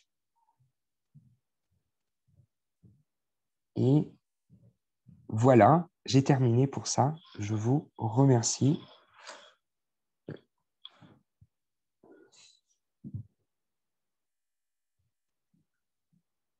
Y a-t-il des questions? Oui, il y en a Merci une. Jean pour cette présentation. Merci beaucoup Christophe. Il y a une question sur le forecast que vous analysez également les montées en charge des réservations. Alors, dans cette version 1, non. Dans cette version 1, elle permet un global de prise des KPI, donc le 100% du chiffre d'affaires, pour aider à une prospective de constat marketing. Ça, c'est le premier niveau. Dans la V2 que nous déploierons dans la foulée cette année, vous aurez de la visibilité sur la montée en charge des réservations de vous et du territoire, mais pas tout. Je tiens juste à expliquer techniquement pourquoi. Aujourd'hui, vos systèmes d'information, vos PMS, sont tous cadenassés. On ne peut pas récupérer 100% de la réservation. Et d'ailleurs, heureusement, parce que après traitement, la data, elle n'est pas très, très juste. On a vu des places de parking mis comme des chambres d'hôtel. Donc, en système globalisé, ça peut être extrêmement dangereux. Par contre, pour répondre à votre question, Patricia Duroux, nous allons vous inviter à nous donner un mandat pour pouvoir récupérer les données des channel managers. Donc, nous, on aura un rôle très resserré pour juste avoir accès aux réservations, pour les anonymiser, et on les mettra dans un jeu collectif au niveau de la V2 pour vous donner de la prospective justement sur les tendances de vente. Ce qu'a expliqué M. Voisin en élément d'introduction, c'est de donner de la prospective. Donc là, le premier niveau de l'outil est un élément de constat marketing extrêmement structurant et qui vous donne une information extrêmement opérationnelle pour poser plein de questions. Et oui, demain, très prochainement, vous aurez en effet de la montée en charge. J'espère que j'ai répondu à votre question.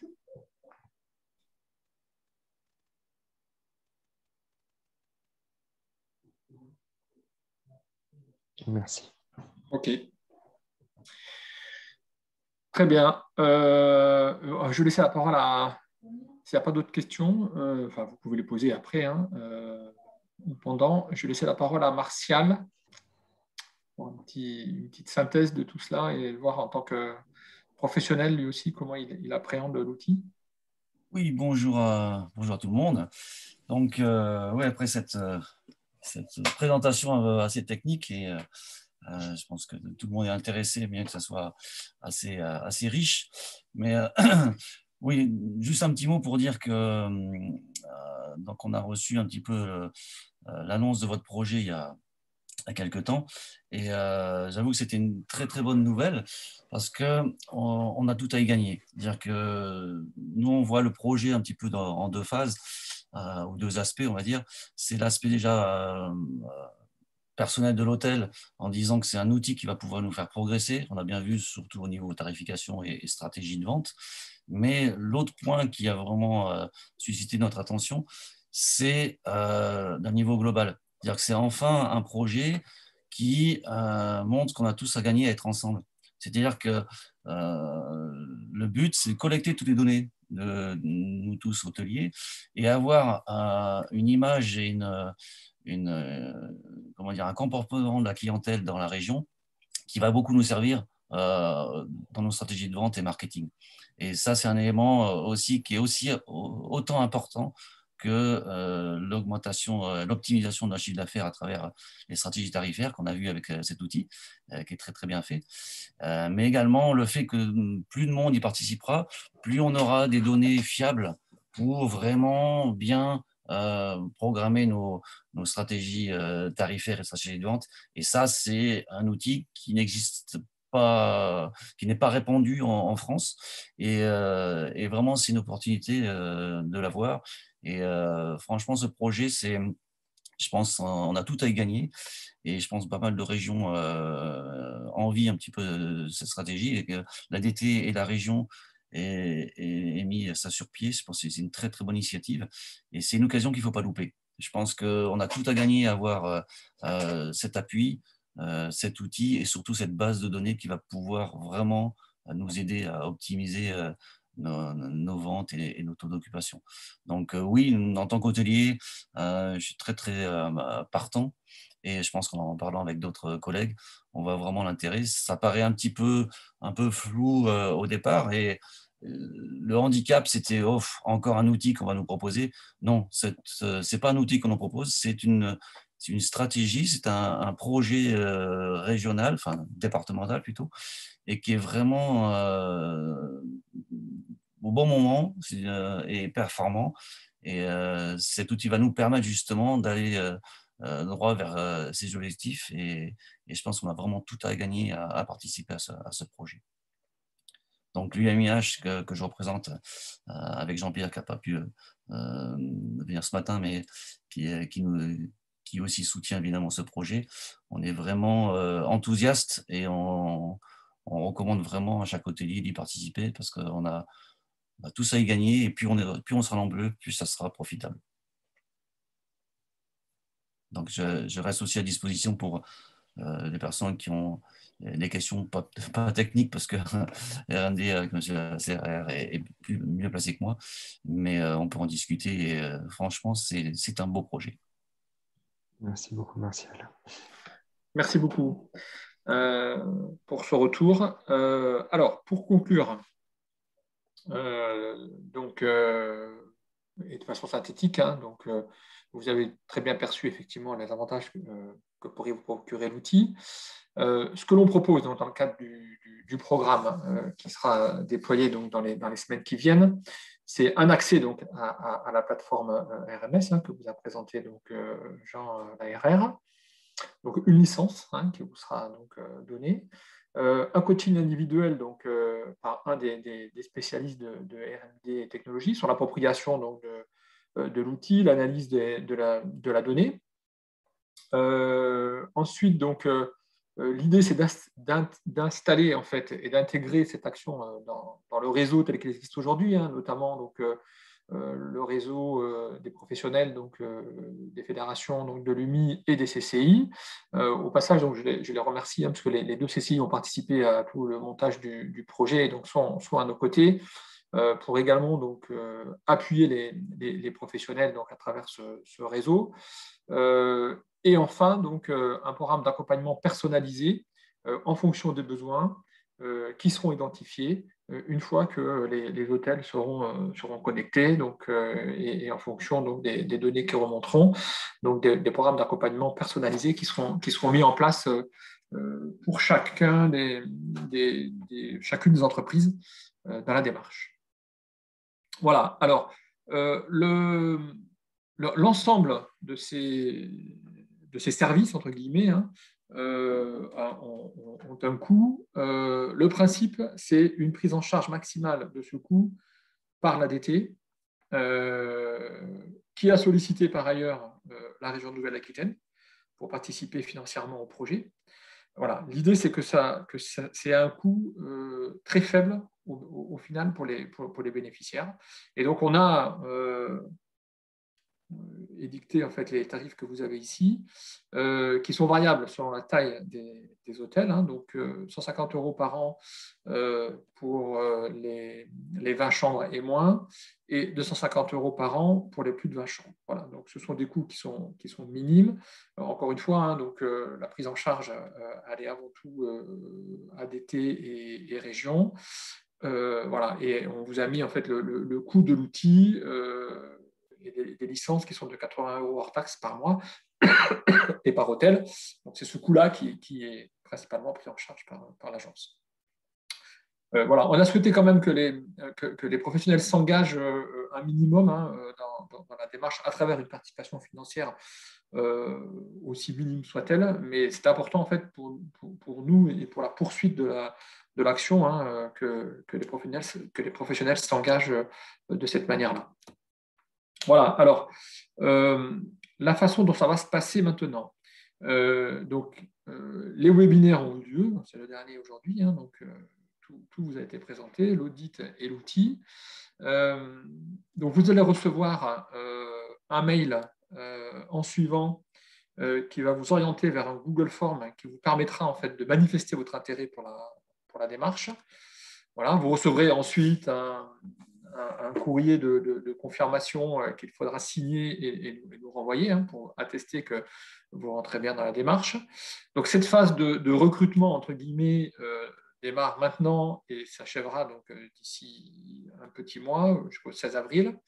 L'idée étant d'équiper en fait, les professionnels ensuite jusqu'au 30 avril, voilà, pour être opérationnel pour la saison qui va démarrer. Donc la connexion à l'outil se fera d'ici au 30 avril.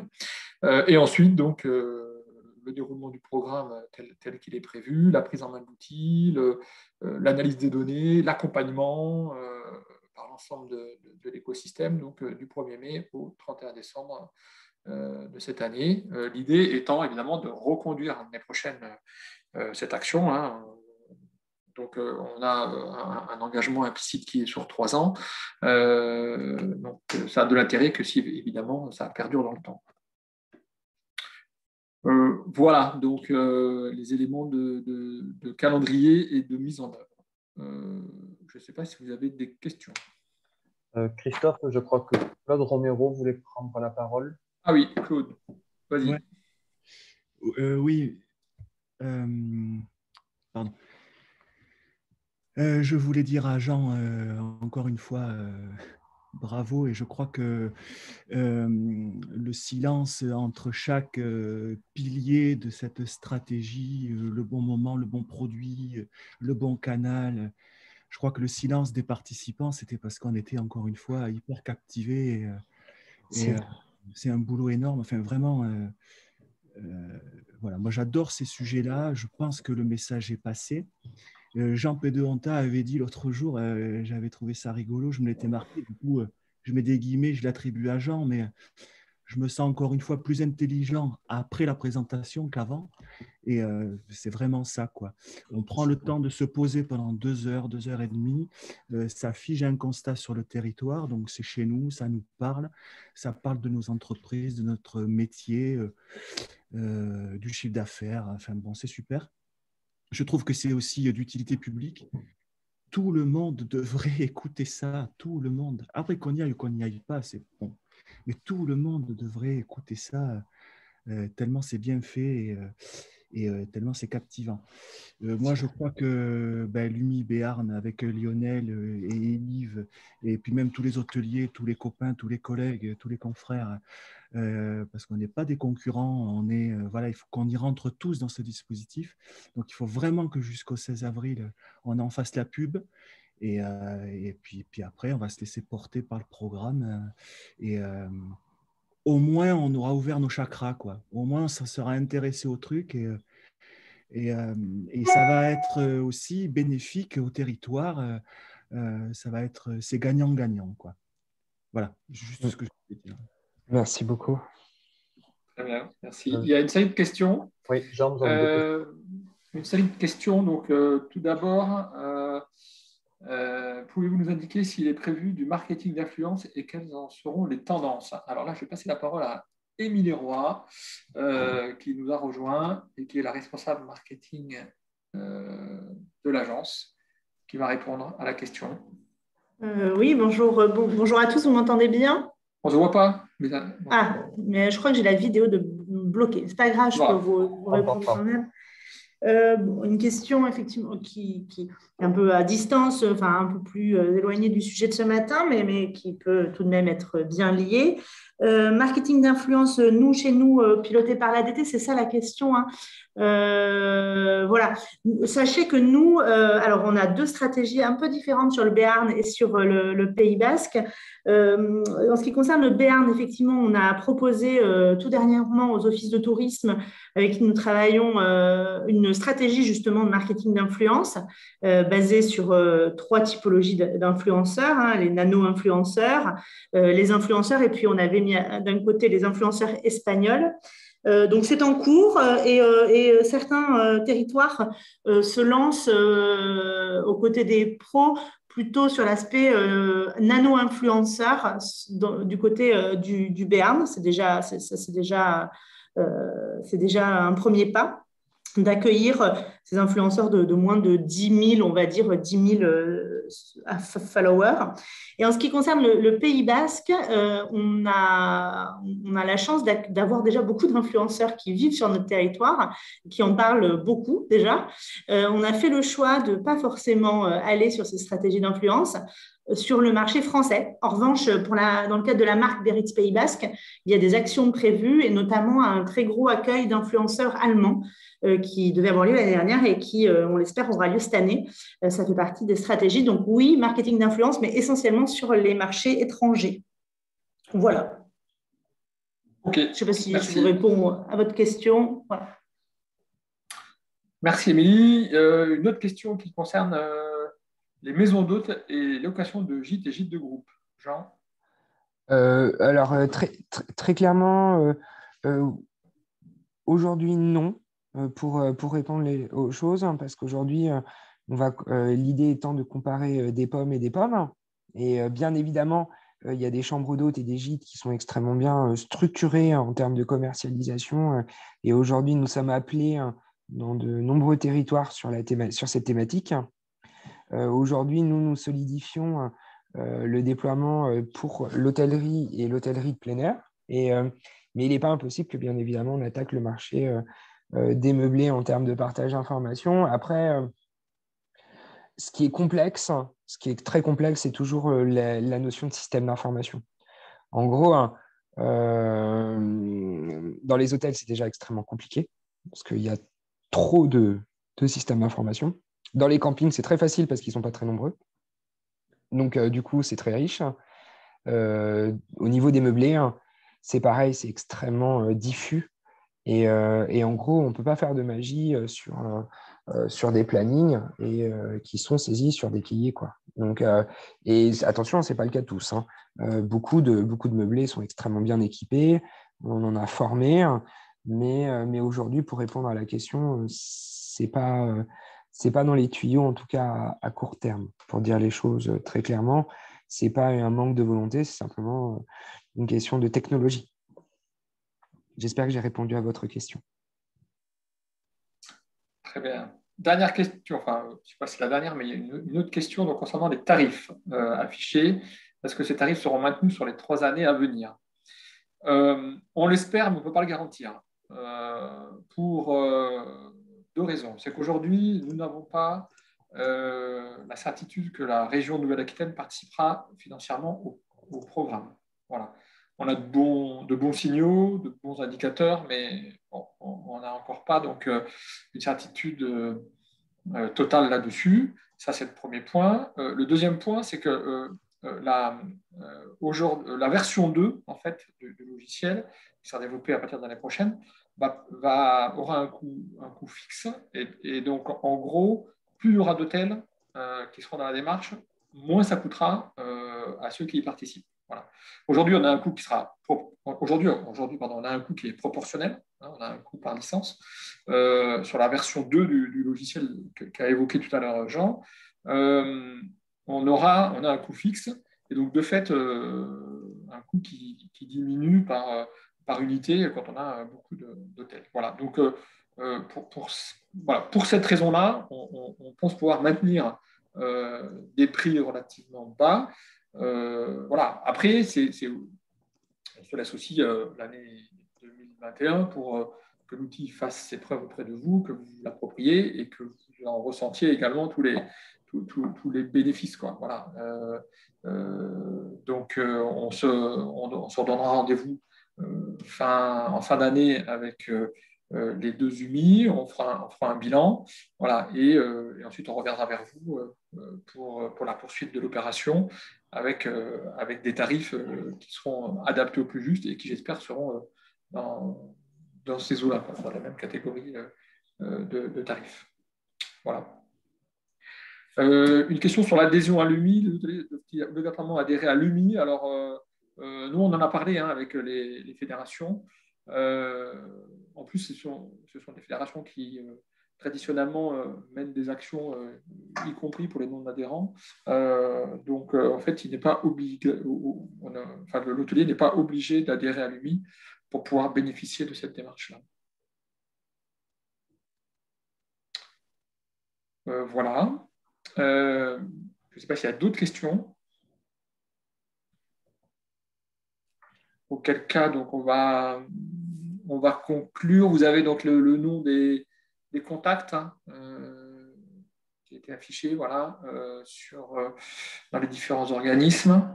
N'hésitez pas à revenir vers nous pour toute question. Donc on poursuit donc par l'envoi d'un mail avec pour que vous puissiez vous inscrire dans la démarche si vous le souhaitez. Voilà. Donc, on pensait, alors et ça a été dit plusieurs fois, on pense que c'est le bon moment, voilà, pour le faire. La question s'est posée à un moment donné, est-ce que, effectivement, compte tenu des difficultés, c'est le bon moment? Mais c'est parce que, effectivement, il y a ces difficultés-là conjoncturelles qu'il faut effectivement se lancer dans la démarche. Tout à fait. Voilà. Écoutez, on vous remercie à tous pour votre participation. Merci beaucoup. Voilà. Et on vous dit à bientôt. À très bientôt. Merci, Voilà. au revoir. Merci à tous. Au revoir. Au revoir.